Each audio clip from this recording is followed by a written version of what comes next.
Still a game. The story so far. Oh, we're getting in there, brother. We're getting in there.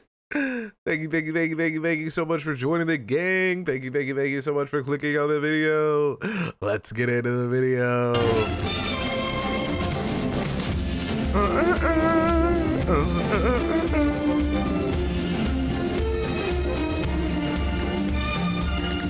The opening music's the ultimate. Oh, there it's coming on. So if you're in the kitchen, or if you're upstairs, or if you're out in the garden, it's almost like a signal that you have to run to the TV. Do you mind what this place used to be like when they built it at first? Craig Lang, developing for the future. Aye, aye. Craig Lang, modernity beckons. Craig Lang, tomorrow's already here. Craig Lang. Shite-hole. I'm sure it's lots of my English chums and people from all over Britain, and they absolutely get it. So although the fact that you tend to think of it as utterly Glaswegian, and there's one or two things they miss, wee references and stuff, but it travels incredibly well. It's just hilarious. And that's the beginning and the end of it. What I love about Still Game is it's not just about Glasgow, it's not just about Scotland, actually. It could be anywhere. Victor and Jack could live in Vladivostok. I'll bet you there are Victor and Jacks in Vladivostok or Idaho or somewhere.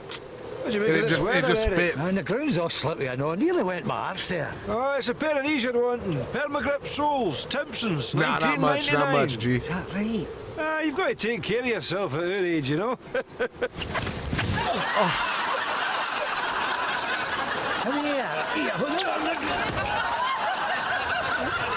Jesus, he's all right. Watch your feet, Jack. It's slippy. It's a pair of these you're wanting. Permagrip, 1999. What about a Oh, that boy at Simpson's getting kicked squarely in the nuts. Pharmacue. The thing that strikes me about Ford and Greg is that they are in that mould of the classic double act, like Laurel and Hardy, like Morecambe and Wise, like the two Ronnies. Somehow, sometimes, very rarely I think, fate brings two people together for a reason. And those two happen to meet up and happen to create a third person, if you like, a third thing. And it's this amazing explosion of talent, the fact that they write, the fact that they perform, and basically the fact that they're very, very funny together. They're great as individuals, but together, there's something special happens. We're fucking magical group. Oh, God.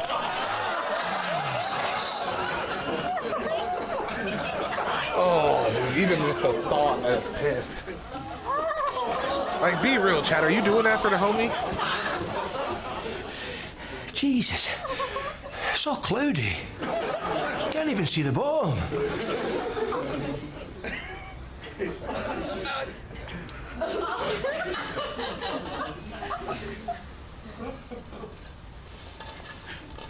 Oh, that's heavy.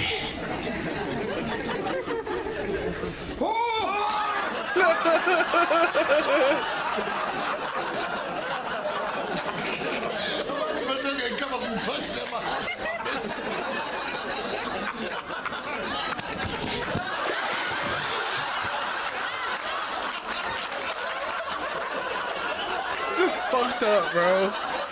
I first became aware of Still Game when my household had a very worn-out VHS copy of the original stage play. Showing my age a bit there. Was a cat saved a woman's life. Something about the gas being left on and the cat fetched the police.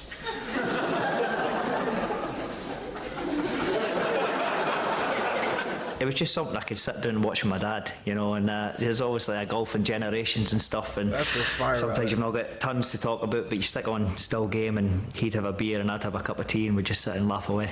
Aye. Here now, you want a wee cup of tea there, Jack, eh? Well, a wee cup of tea would be lovely, huh? Nice wee orange club with it. Oh, a wee orange club, bit of chocolate. Oh, aye. Wee penguin, Oh, eh? a wee penguin, aye. Aye, well, tough titty. It's rich tea or hee-haw. Well, we'd done the show at the Edinburgh Festival, and Karen Corn, who was good enough to give us a venue to do it, and at the end of the run said to us, I can get you to Canada on the back of this. They've got a festival there, and they're willing to take your show for 3 weeks, was it? 3 weeks? Mm-hmm. Wow. So we get there. Now, the set only involved a stinking old carpet, a Hoover, a horrible old three-piece suite, and a sideboard. That was it, and a box for a television. So we thought we can get most of that over there. We'll be able to pick that up for our props department over there. However, what we'll not be able to get is a Hoover, which was a pivotal moment in the show, like the one we had in the show. What are you doing with that? Oh, sorry, it's got wheels on it. There you are. Right, get that plugged in there. Right. You have to remember we were always winding each other up here. We said to Paul, you'll need to bring a Hoover and take it to Canada. And he's went, nah, an old Hoover, an old Hoover Junior, all the way to Canada. They don't have Hoovers over there like that. No, they don't have Hoovers like that. We said, you'll never be able to get. They Hoover different over there. They do different. So can you bring yours? So he's right up to the last minute with no idea he was going to show up with a Hoover. We're still in the airport waiting there, right? And he turns up. Well, you know the way when you lift him on the stair, comes out the window. He's up in the and to check in. To check it in, and they wanted to know what it was and where it was going and all that. His life was a misery. But it wasn't until we landed and we actually got there and realised we did need the Hoover. The Canadians don't have Hoover Juniors, they don't have them. Say you're going out there, right? And there they are, the wee bastards, right? And they say, right, give your pension book, right? Well, you just give them a wee nip with this. On your way. Right, to me, give us a shot. Oh, yeah, man, I've not a shot of myself. Let me see the thing. Now, hold on a minute. Jack, go on and just... Oh, he did. Oh, Jesus Christ, Victor, what have I done to you? Oh, Vic's dead. Oh, no, I've killed him, oh, Jesus. Clown, what are you doing? Oh, you've come back, thank Christ. I thought I'd killed you. Jesus, Jack, what happened to me? I killed you. This bloody thing. I didn't realise the voltage was so high. It's all right, it's all right. You wanted to know. Help us up here. Oh, I'm sorry. Oh, he's going to Come get on, him. then.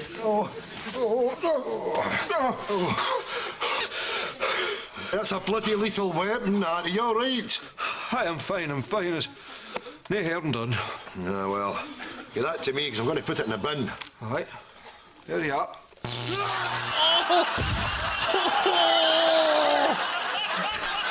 It's like when you watch an early episode of The Simpsons and the characters don't quite look like they do now, you know, and the voices are slightly different.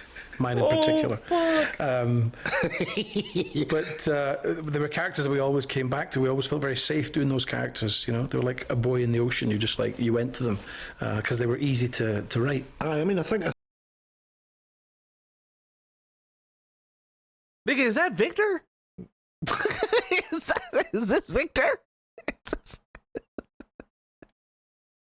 Wait a second.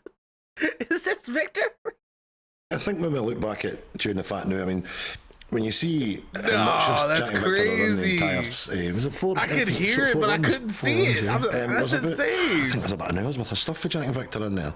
So we felt that the best place to always put them is in the pub, and we used to write songs for them that were sort of reminiscent of songs that you would have heard your grandparents singing, sort of pub songs, and that's how they became then popular with us and the fans. But then we brought in Tam's character because we wanted to sound like a barbershop harmony. I never managed it once, but and then we brought Paul into it as well. If you're going to break a heart, be sure to break a fat girl's heart. They're bigger. They're bigger.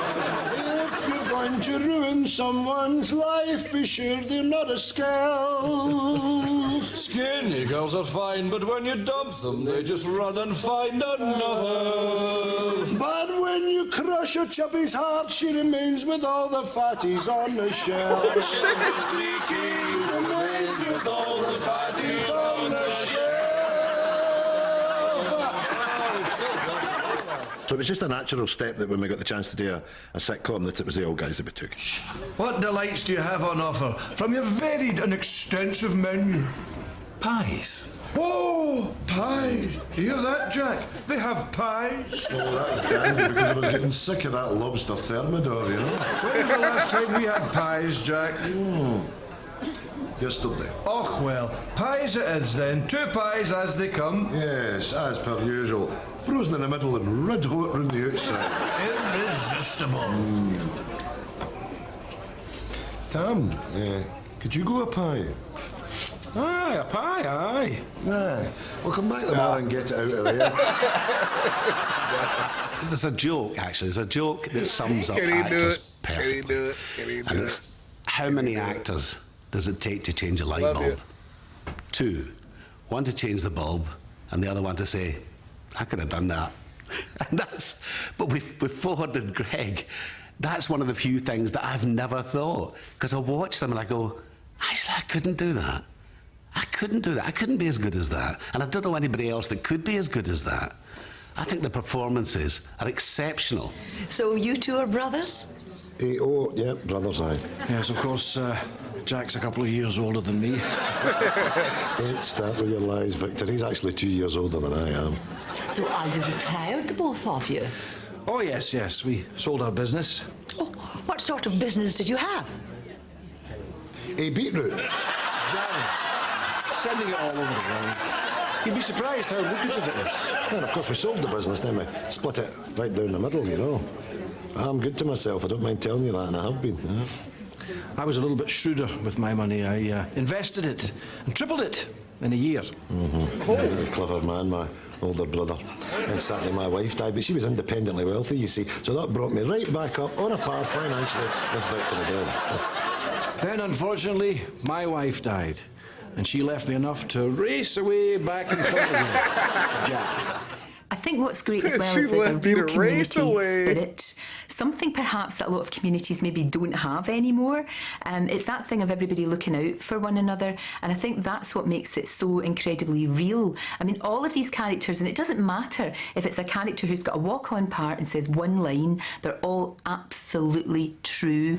It gives me great Laurie pleasure Kelly to is be like here today. a Scottish version of what's her name from SVU. With great admiration, Law and Order. I've watched the community of Craig Lang grow and flourish. No, you haven't. My father grew up here No, in you Craig haven't. Lang, and he always had the greatest respect for his home. No, I didn't. I only wish that he could be here today to see this. No, you don't. I'm sure he would join me No, in you don't. congratulating Craig Lang today as we open this wonderful facility. For this building is a magnificent addition to Hopefully a not caring, Ellen. Or thriving, Oprah, honestly. Jesus Christ, they're both terrible forward-thinking people. community. No, it isn't.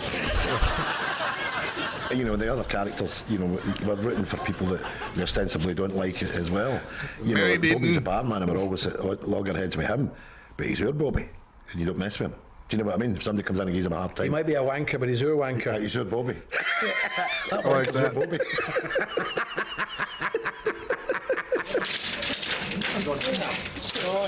That's our Bobby. Bastard, when it's done, you can't get it up. When it's up, you can't get it done. I'd have thought you were a bit young for the old Viagra, Bobby. Right, Bobby, out the road.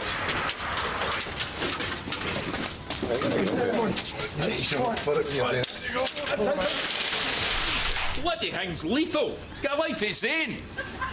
Yeah, life is in. Hello.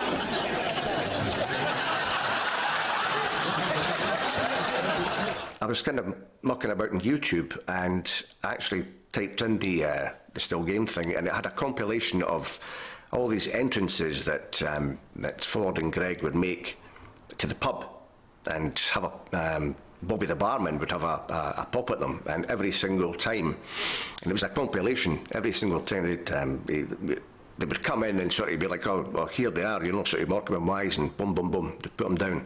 Here they are again, you know, sort of Butch Cassidy and the Sundance Kid, boom, boom, boom. And it was very, very funny. I mean, and it kind of sort of just reminded you as to why it is so hugely popular. Oh, here they come. Abbott and Costello. You're putting the beef on, Jack. Yeah, that's right. Every time I shag your wife, she makes me a sandwich. Oh, look who it is. Phyllis and Dilla. That's going to be the worst yet, you toss pot. Because Phyllis Dilla's one person, no two. Normally when we come in, Bobby, you go, look, it's Batman and Robin, or Laurel and Hardy, you know, double acts. Oh, you said there's like saying, look, it's Frank and Sinatra. Aye, or Bob and Hope, but that's your pal. Aye, knock yourself out, son, eh? Look, Jack, it's Lawrence Llewellyn Bowen. This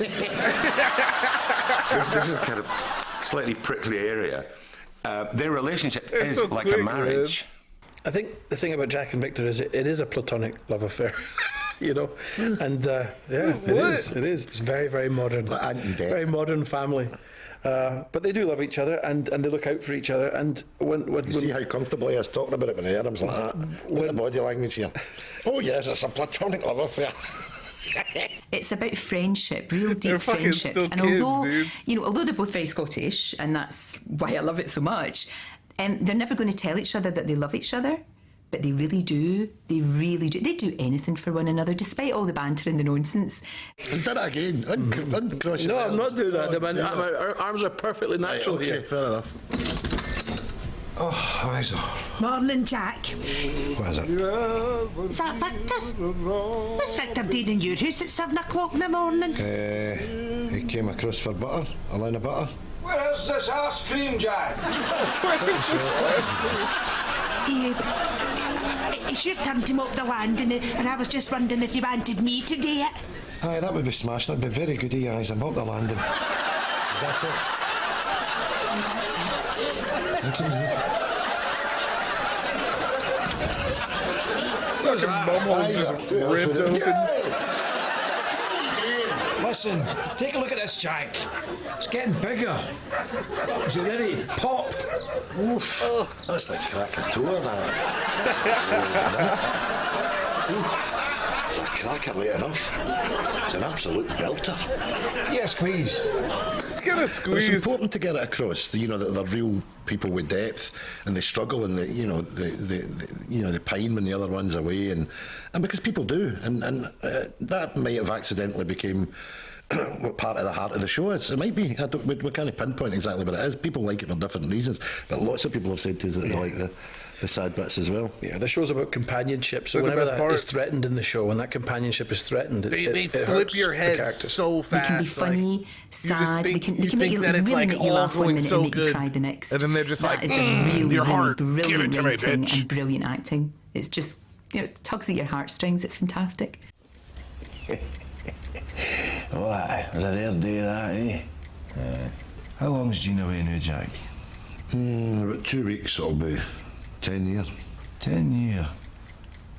That means my Betty's away 12 years. It's all racing away for us now, eh? That's I can't be bothered with. I'm not going through all that again. You know, Jack, it's not my place to tell you how long a man should mourn, but 10 years. 10 years is plenty. Going on a date doesn't betray Jean's memory. She'd want you to be happy. Why don't you get doing that shop? Ask that woman out, eh? Besides, hey, daddies. My first appearance in Still Game was as Edith, and I was a blind date to Victor. Jack had asked Barbara, who played by the lovely Eileen McCallum. She played Barbara, and I played her sister, Edith. Now, they didn't know what I looked like. I remember we were filming, we came in the bus, and Jack and Victor were waiting at the bus stop. This is bloody torture. Hello, Jack. Hello, Victor. This is my sister, Edith.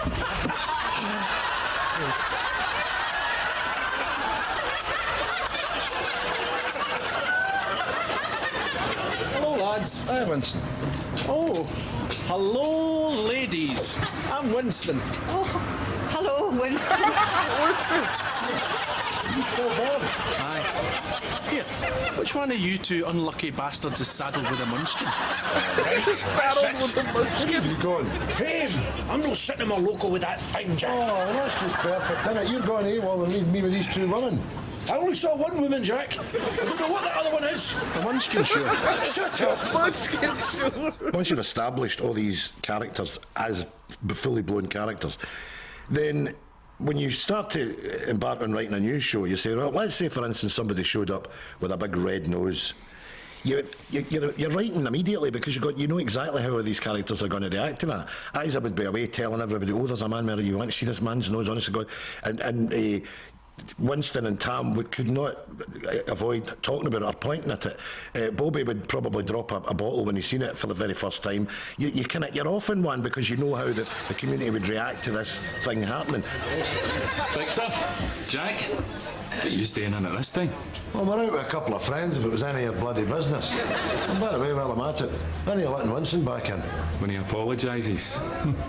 Aren't you going to introduce me? No, certainly. Barbara.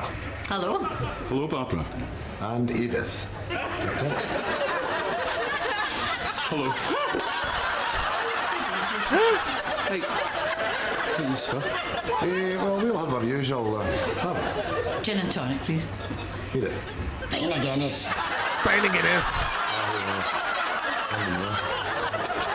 Pint of Guinness. So after the date, they go away and they go to the bus stop to go home.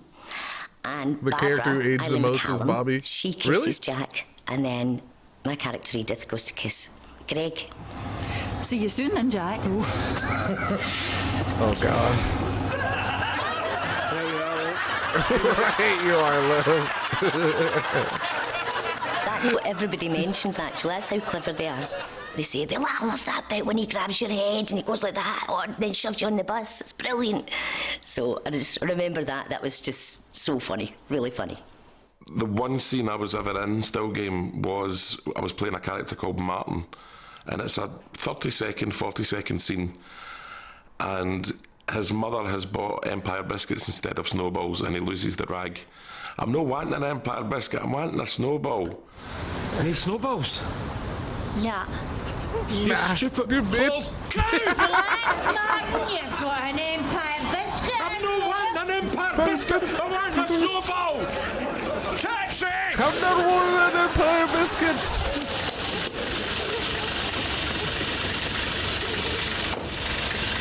Maybe if you have a job in Martin, you're mocking wipe your ass for you, Martin. And I Train get that spotting? shouted at me at least once a week to this day. Now, what's that? By people. And I can never remember what they're talking about. It takes me by surprise every single time. But if you've sneezed in Still Game, it stays with you for the rest of eternity. And I'm very proud of it. It's great. When I came up to Scotland, it would be fair to say, and I don't think I'm exaggerating, that of the people who come out to see it, hey, big man, I saw you in, it's more than 9 out of 10 times, it's Stewie Maduri. Well, I'm just under 6'6", and I think I had heels on, which were maybe 4 or 5 inches, so I must have been 6'10", and then I had a hat on top of that, so I must have been somewhere near 7 feet. Damn. I felt huge.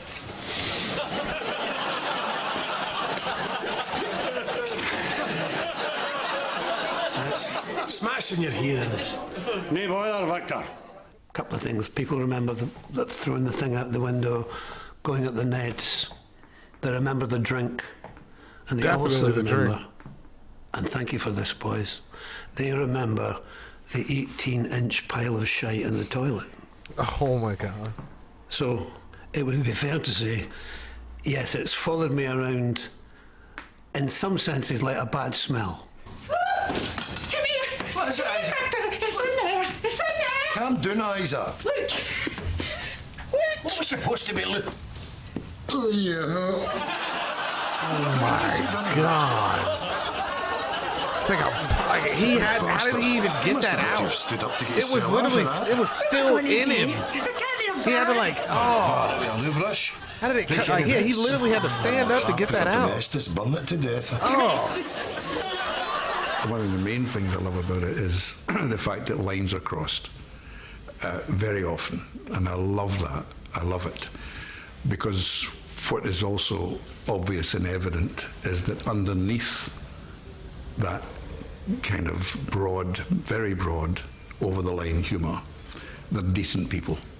I mean, a lot of the characters we've got are based on people. Mine's is my Uncle Barney, Greg's is his grandfather Sammy, Tam is based on a friend of mine, Martin, I'll say his surname, Kane, who's very miserable. But, you know, so we're just drawing for people that we know and, you know, planting on the other people. 300, not a halfpenny less. Right, Tam, you heard the man. 300 quid. I've got him out of barrel here. I'm the only bidder. I'll say 150. You hell, you miserable bastard. You listen to me. This is your chance to do the right thing. Be generous. The car's worth 300. You've got that in your pocket. Now give Victor his money. This is so good. This is so good. 300. Thanking you. Bow.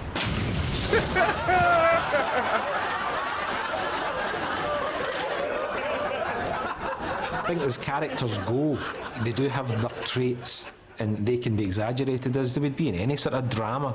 But the characters themselves are funny and they're sad at times because they're real. I think that's the fact. Real People and watch fun. it and it is very real life. People can see the characters in people. They're not outrageous. They're not unbelievable characters. I like and that. I think that's what gave it the longevity. Willie, Christ, look at the state you're in. Are you riding a bike, Willie? Aye. It's a gift from my girlfriend. Aye, we saw the pair of you down at the cafe, aye. Chris, she's half your age, man. Are you no a bit old for a bike, Willie? Nonsense. She got me a bike. Keep me fit. Keep you fit for what? Oh, you're no, actually. It's absolutely none of your business. What a thing to ask. I would never discuss anything personal like that. Any condoms, Navid? Yeah, they do. He's laughing at it. Oh, nothing. Sorry, Willie. Ask again. I won't laugh. Condoms. I'm needing condoms. Ribbed or flavoured? Flavour. Get it up, yes! I've got your boots.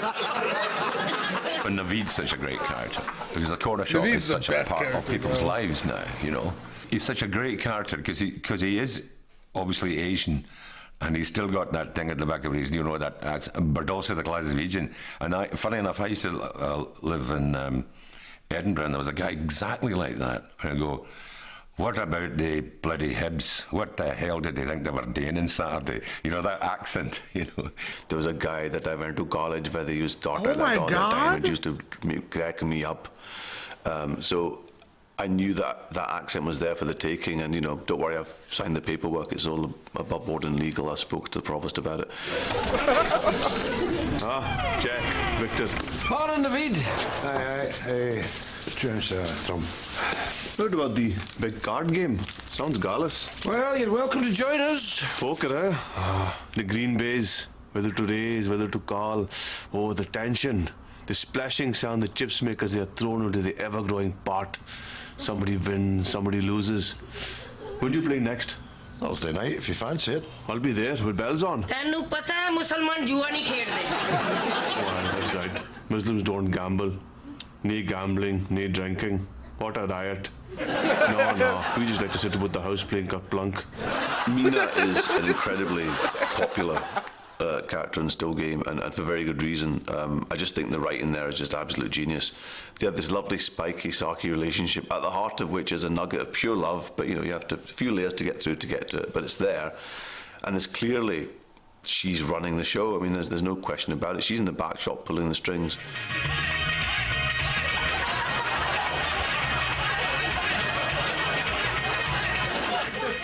ਪਾਗਲਾ ਮੈਂ ਤੈਨੂੰ ਵੇਖ ਰਹੀ ਹਾਂ ਡੱਬੇ ਵਾਲੀ machine Have a good scratch, Mina. You just got to get all the moves, huh? ਆਹੋ ਤੂੰ ਕਰ ਸਕਣਾ ਹੈ ਮੇਰੀ ਕੱਚੀ ਵੀ ਚੱਲੀਆਂ ਮਾਰਦੀ Aye, just because you can't dance your back cow. The essence of comedy, of course, is all those things going wrong. Just like the essence of drama is conflict. I mean, you cannot make a good drama about a happily married couple with 3 lovely children living in Surrey. That ain't a drama. And almost all really good comedy is about 100%. well, A, things going wrong, but also dysfunctional families. And it occurred to me watching Still Game the other day that Craig Lang is essentially a hilariously dysfunctional community. Oh, Jesus! We'll need to phone an ambulance. Miss Leslie's having a wee. Right. I don't think I'm going to be able to wait. It's coming. Is there a doctor in here? Oh, it's all right. Jack and Victor have just passed their first aid certificate. Let them through. Come on, it's okay. That's not gonna work.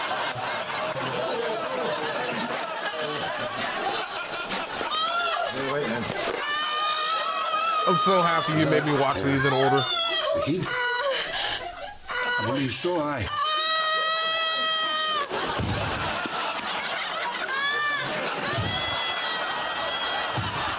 The writing is very clever, and one of the biggest laughs that we had, because we, you know, as the cast, we would go to the audience screenings where they would record the laughter track, and I know for a fact that they've had to.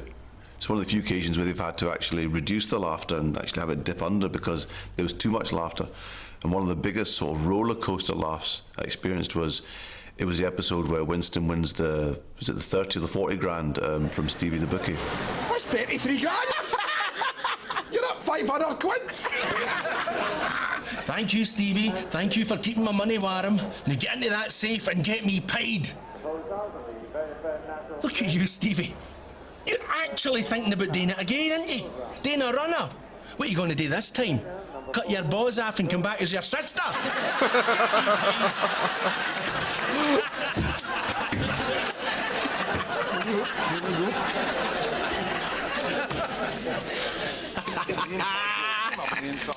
Thank you, Stevie. The thing about sitcom is that you have to get back to the place you were at the beginning. So you're at the start point, and whatever happens, you know, the A story, the B story takes you somewhere, but you have to get back. I mean, that's the whole point, is in a sitcom, you're sort of trapped, and you need to get back to being trapped so you can carry that on. Keep going. So you've got, what, maybe a minute to go left of this episode of Still Game. Winston's 30 grand richer, and you're thinking, well, what's going to happen now? He's 30 grand richer, has everything changed? You're not going to do anything silly with that money now, are you? No danger. Oh, but his face, though. It was as if I'd planted one right in his balls. Boof! Right in the Niagara Falls. Boof! Right in the Costa del Sols. Right in the Vina McCalls. Boof!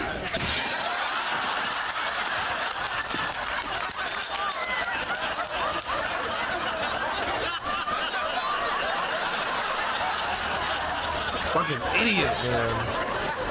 But in the space of a minute, he's lost his leg and he's lost the 30 grand.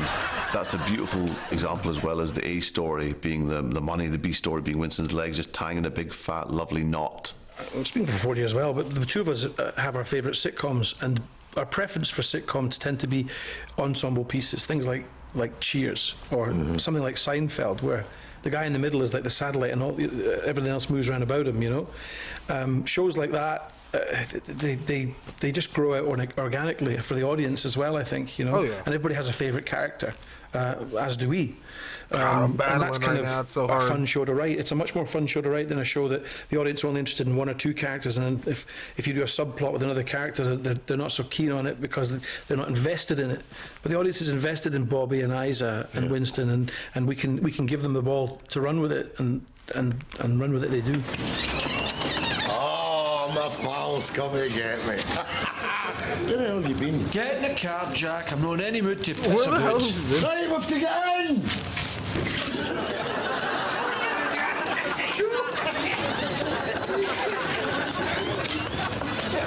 But he's got the whole neighborhood. Well, we're all going to the same place, driver. Hey, Victor.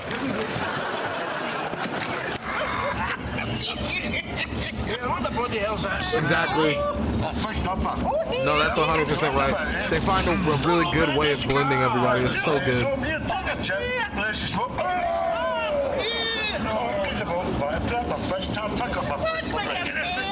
got it, sorry, I've got it.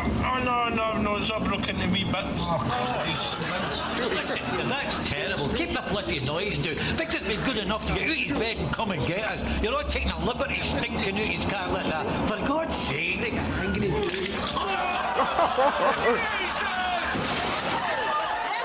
I think one of the main strengths is that it is a team effort. All of us together make the show. And everybody's got different favourite characters. Some people will say, oh, I love Isa, she's just like my next door neighbour, or I love Navid, or I love Tam, whoever. And I think the boys have been generous in that they don't always write themselves the best lines. Sometimes some of my favourite lines are other people's, and it's, you know, a lot of writers wouldn't do that. They would keep all the best lines for themselves. It wasn't really always about generosity, though, because Ford and I had a lot of hangovers during those shows, and it was always good to get the other cast members to take the bulk of the weight of the episode and carry us. And I remember one time there was an episode that was 27 minutes long, and Colin Gilbert came to us and went, "You need 2 minutes." And we were like, "Well, I'm not writing a new piece to learn for 2 minutes." And we got Jane McCarran and we wrote her a monologue in the lift, and it's that scene from the lift where she guesses where Jack and Victor are going to go just by the way they're dressed, and we don't say a word. And we gave, it to Jane half an hour before we filmed it. Shit. That's going in love in about half an hour, so if you could learn that. And she went, "Fine." And she learned it and did it in one take. One take. But that's what she's like. Oh, look at you two. Oh, done up smart. Nice jackets. Where he's gone? Well, we're not going to the Klansman, no turned out like that. Must be somewhere good, eh? Somewhere special. Eh? What would that be? What would the reason be? A wedding? No, it's not a wedding. You'd have buttonholes on for a wedding. Bro, she cooked so hard here. Because of the tie. And it's not a court case. I'd have heard about that one. It's a day out somewhere. Somewhere that isn't Craig Lang. It's a tune. It's a tune, isn't it? I know where you're going. But why? Are you celebrating something? Your birthday? No. 2 old pals going into the tune. 2 old pals celebrating, eh? Celebrating just being old pals. That's it, isn't it? What an anniversary. That's it, isn't it?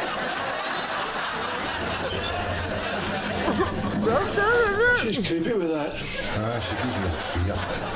She is a joy to play. First of all, because you're always comfortable. You know where you are with Isa. You've got polyester, layers of cheap wool, and a comfortable shoe. Oh. So you, Isa, where are you off to? Navid's. I'm away to do my shift. That was close. You got off lightly there.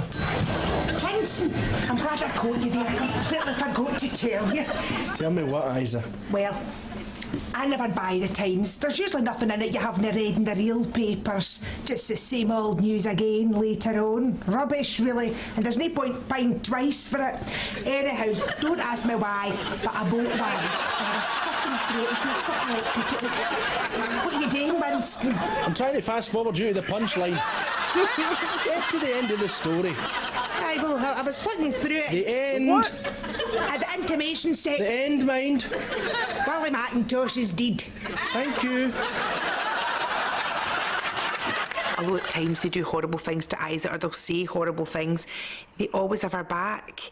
You know, they decorated her flat for her. They, you know, when she was trying to get rid of Harry, Winston, who doesn't have a great deal of time for Isa, still came and looked after Isa, pretended to go to bed with her and everything, which is one of my favourite scenes, because when we were filming it, we had to do about 20 takes because we kept laughing and he fell out the bed and hit his head.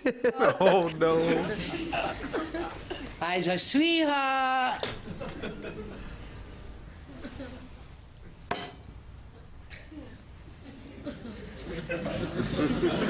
Oh yeah, buddy.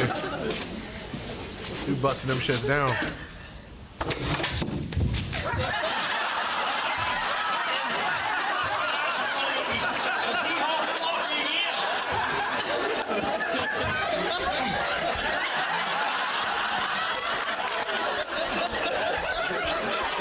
The set's terrific fun to work on. It's hard work, but it's great fun because everyone knows each other so well. I think the cast are a joy to work with. They all know their characters inside out. Therefore, they can relax and not be nervous about the work they're doing, which means they can have fun doing that work. What have you been on recently, Paul? Which is always what you need. Coxie and I have just finished a detective series set in Holland called Clever Clogs.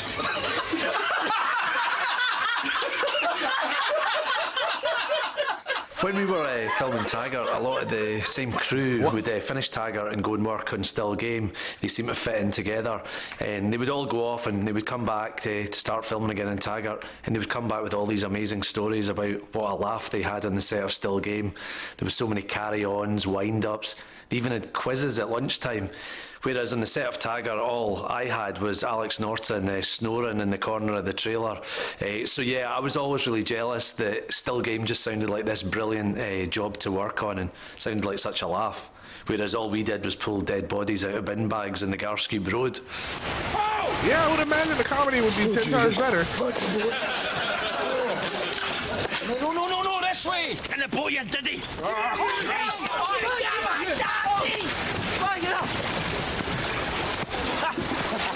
Yous are dead.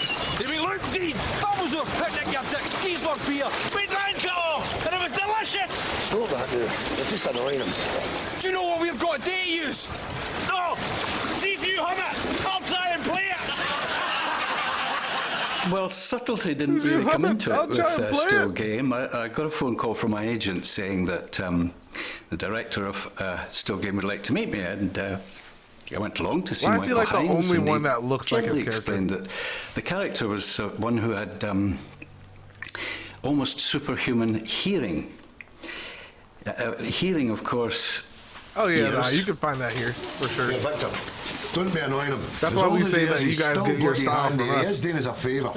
Look, let's just not be hanging about sitting there while he rattles on about the war. It's just like you guys. He'll hear you. You guys will I like, can hear like from right what he now was and on dress it. like how we dressed like 20 years ago type shit. I can. Victor, what can I do for you? But when I was about 17, a casting director in London said to me, my dear boy, you will get nowhere in this business if you don't have your ears pinned back. Fortunately, I didn't pay any attention to that, because if I had, You can get I your would never have been in ears Still pinned Game. back? Never been Shug the Lug. So, of course, I turn up at makeup and wardrobe on the first day. The wardrobe is not very complicated. Makeup, I thought, well, I'm one of the oldest people in the show. Most of the other guys are aging up. I'm playing my own age, so they maybe just have to put a few wee lines on me. And then suddenly Julie Doric Keenan comes out with a huge pair of rubber ears. Ignominy, as if they're not big enough, they're going to put rubber ears on as well. Oh, Jamie. But there's a box in makeup at the comedy unit that just says Shug's Lugs. I think that's rather nice.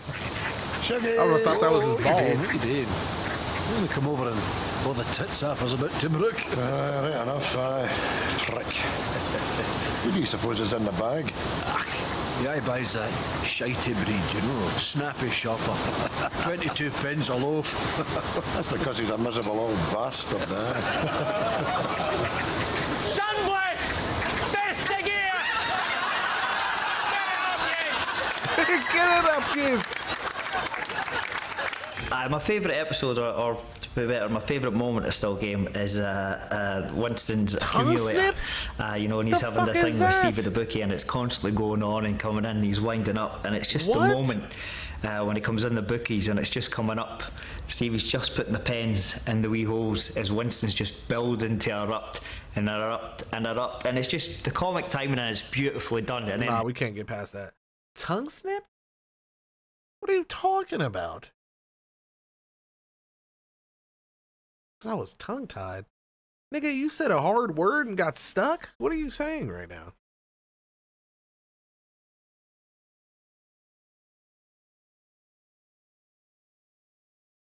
Lingual selenium.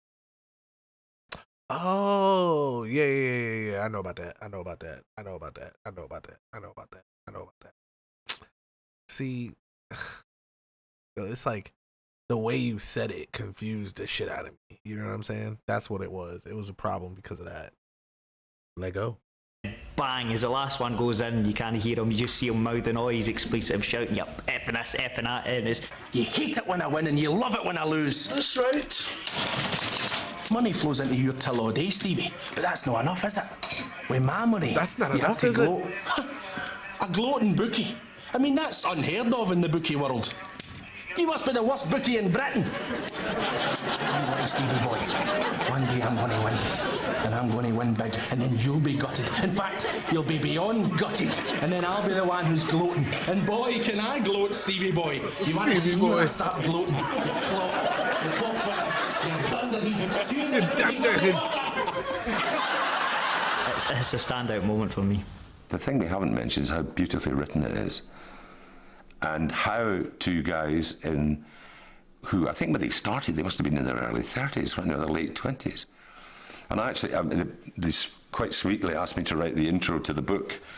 And I said, how can two guys that age write so beautifully about a couple of grave dodgers, as they would call them, grave dodgers. How do they do that? And I can't think of anyone else who's done it. Feeble. We're getting feeble. That's a word for it. First the body goes, then the mind. I mean, imagine not being able to catch a rolling flask, for God's sake. Ah, didn't beat yourself up, Jack. It's no your fault. I'm the dafty that's shoved it off the shelf. I mean, take yesterday, for instance, lads, you know. 20 minutes it took me to open a can of bloody peas. I couldn't do it. I've ended up making a tiny wee hole and getting them out pea by pea. That's hee-haw. Where do you see this? The magic just sprang that's back. crazy. But I've timed it. 15. Oh, I remember that. That shit was so disgusting. Oh, it's supposed to be like I was meant like the way that I've always wanted to do, but my what do you call it? My graphic knowledge is very bad. But it's supposed to be like a house, right? So like the way it's set up, kind of. Oh well, no, you see it. We used to be able to see it way better when I was green screen. I think you can see it kind of starting to screen. See like the wall. It has like a couch in the background. This is meant to be like a window with like a Japanese outside the window type shit, like a Japanese like cityscape type shit. And then the background or whatever has like the logo. And up top is the thing or whatever, you know what I mean? But yes, since when I was at my other setup, I was always green screen, so it like fit better, and it looked like I was like in a bedroom, you know? Yeah, so like the goal was like every screen would be different, so like the React screen would be in like the bedroom, you know what I'm saying? And then like the music React screen would be in like a music room. And then, like, you know what I mean? Then we watch movies and shows, it'd be in, like, the living room or, like, the movie room, and, like, all of the screens would change and be different. Yeah, I got lazy.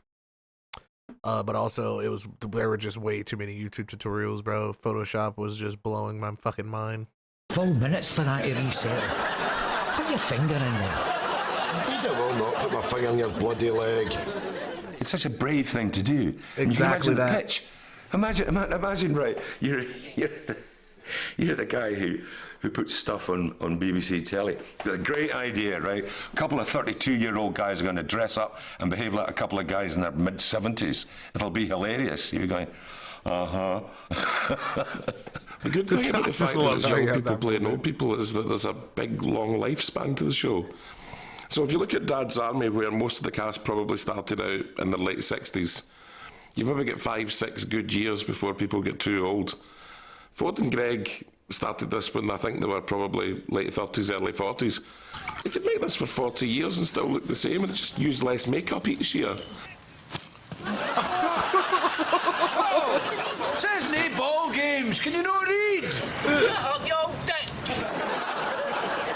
Shut up, your The other old thing dick. that's terribly funny about it is it's not remotely age specific. My children, who are 16 and 21, quite often, if there's nothing on the telly, we'll just throw in a still game and we'll all sit down and watch it as a family and laugh till our sides hurt, despite the fact we've all seen it about 17 times, you know. There's not many shows you can say that about. It's amazing that it's rolled over and rolled over from generation to generation. People talk about, somebody said to me, their dad handed them down his DVDs. as if it was, you needed it to survive. Listen, you do, bud. Listen. This is the best See, part. once we shut this place up, Aye. you don't All guys fuck it up. fancy going for a curry, do you? Aye. I love curry. Good. Good. I better go and get set up then. Aye. Off you go. Off you go.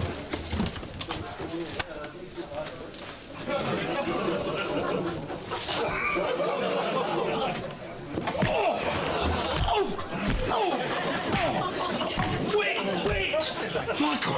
Oh! Beat the shit out of Shove him. your quiz up your arse. Jesus. Table for one at the Indian Star tonight, Bobby. My bit of advice that I'd always say to MD though, whenever they find one of these still game repeats or fingers crossed, if you go and watch a new series, is if you're recording it, always record the programme after it as well, right? Now, I don't care if it's Miranda or Citizen Kane or something like that. You don't need to watch it, but always record the programme after it, because the amount of times I've been sat there, episode is nearly finished, and up come the credits at the end. Oh, and you missed the cutscene. You think to yourself, still got that wee magic bit to go at the end, the very, very end.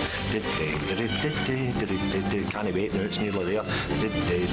Boom. End of recording, right up across the screen. It is the most annoying thing in the world. And you think, what was that last wee bit going to be? Because it's always a gem, you know. What a heat I've got. Bloody hell. What was I thinking about slapping Margot's arse? You stupid bastard, Bobby. Still, the place was mobbed. It was a cracking night.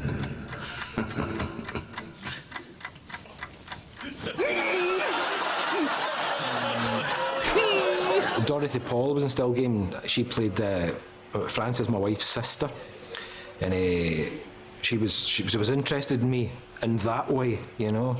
And I too was very interested in her. Very attractive woman, Dorothy Paul. When I was offered this part, I was absolutely thrilled. Imagine being offered the part of the romantic interest. Me, eh? And especially working with Tam, because, I mean, Tam's a youngster, but he plays the part so well, you just feel you're with somebody of your own age. It was exciting. It was exciting for an old man. I'll just get you a tea for the bus, Molly. Oh, well, I'll come with you then. Don't be stupid, you've got the case. You stay and keep Molly company. All right, so. What's the matter, Tam? Do you not want to be alone with me? Oh, that's a problem, see? I want to be alone with you. Tonight, tomorrow night, for the rest of my life. Your tight-fistedness drives me crazy, sweetheart. Gets me harder than the crossword in the Herald. But this wedding band says we can never be. I'm married to your sister, Molly. Any feelings I have for you ain't worth the hill of beans. Talk to her. Got your tin of sweeties and all, Molly. Thanks. Now, you look after yourself. Here's one last freebie for you, Tam.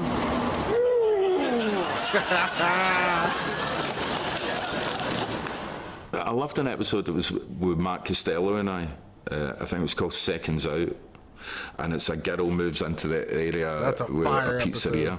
And we both are fighting for our attention, basically, and trying to get fit and stuff. And Bobby's useless as always, and useless in love as always, but does his best to win this girl over, only to find out that Jim Watt is her father, which we find out at the very end of the episode, because we're going to fight over her, and you can imagine how that pans out.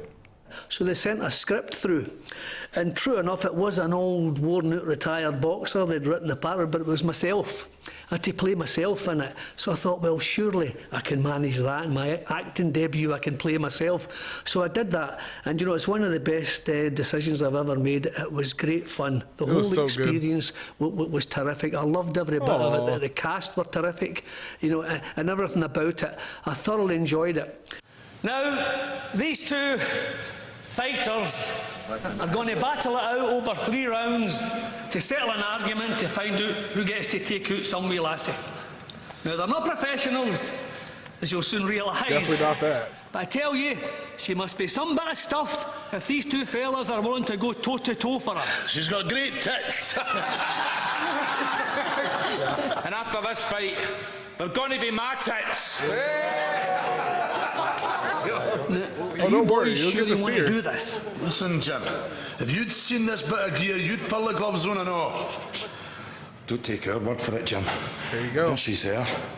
Look, would you no walk out broken glass for a half hour with that, eh? Stacey. Hello, Dad. Stacey.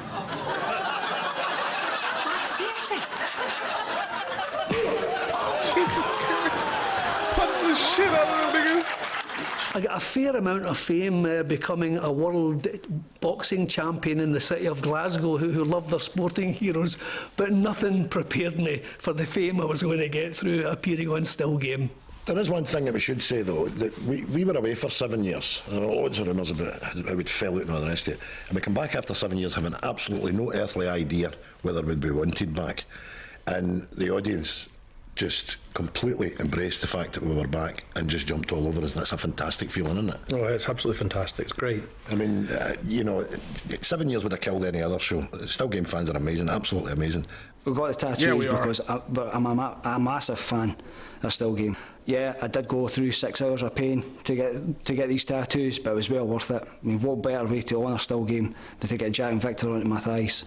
Even still to this day, my wife doesn't even know how much I paid for them. Question 1 is, what is Tam's wife called? Still Game's the best Scottish comedy that's ever been created. Question 2. It makes me feel pretty nostalgic thinking back to when I was younger, growing up with Still Game. Most excellent show.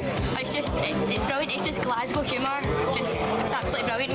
What about you? Typical Scottish humour. Everybody in Scotland just gets it. Yeah, I know. It's not even been on for a few years, and yet, like, any time it's on BBC One, everybody's like, right, that's what I'm watching. It's hilarious. Facebook newsfeed is just full of like Still Game's brilliant.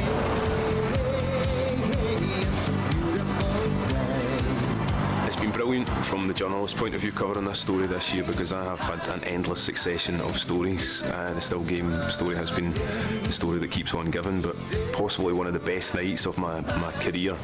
And certainly a night I will never forget was the night I ended up gate crashing the Still Game pub quiz with the cast of Still Game. Ford Kiernan had got some t-shirts printed. Still Game 2014, so we all put them on and headed off down Sucky Hall Street.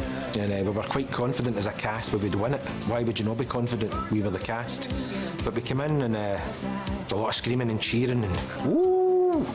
And murals on the wall of the cast and Still Game fans. That's what they were, these people, real Still Game fans. And we weren't long into the quiz when we realised we were going to get a doing.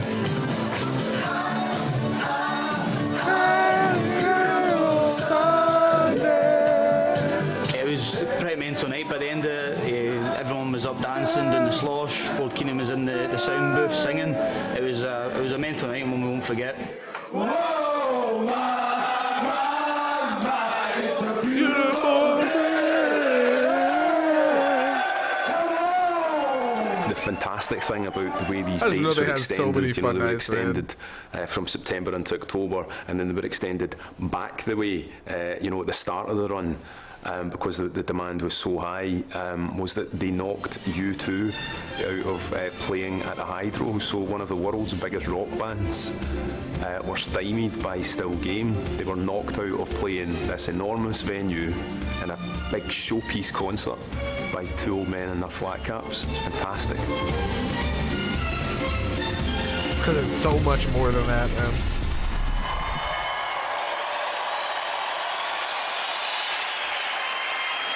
Who's this we're watching? Oh, because this shower of wankers live at some bastard arena, you know. They've not performed together for years, they've settled their differences and now they're back.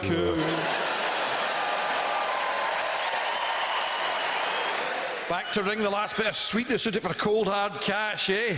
They must think we're daft. Only a mug would pay to see a bunch of pensioners staggering about the stage, you know. Monty Python. Aye. That's what we're really humbled about, the fact that the audience have been so faithful to us and continue to be. It was the biggest and greatest affirmation we could have ever hoped for. But it also told us, and we discovered about the show, that we could go 7 years without having to see or speak to each other. Aye. So I'll see you in 7 years, you git. Yeah, that's shake my horn. One small step for a one-legged man. One giant leap for Craig Lang! We're back!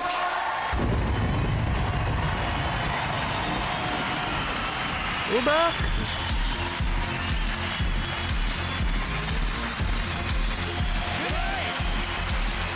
Hey! Hey! Yeah. So, well, there you are. That flew by for me. Flew by for you. It really did. It only seemed like an hour. So nothing left for us, nothing left for us to do except to say, listen, enjoy 2015 and get one or two down your neck. Very happy New Year to you. Happy New Year to you. 2015, bro. Yes, I love the slosh. Watch my bag, Tam.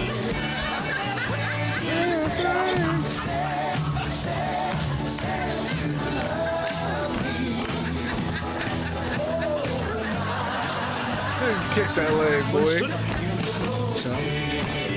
You know a slosh, man? No, but I'm merry a dashing white Sabsant.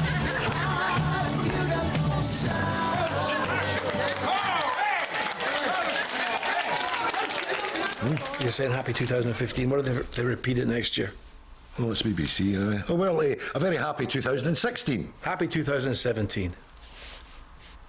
2000. Does this repeat, you get repeat money? Listen, 2018, Repeat 2019, money? 2020. 2021. Yep, 22.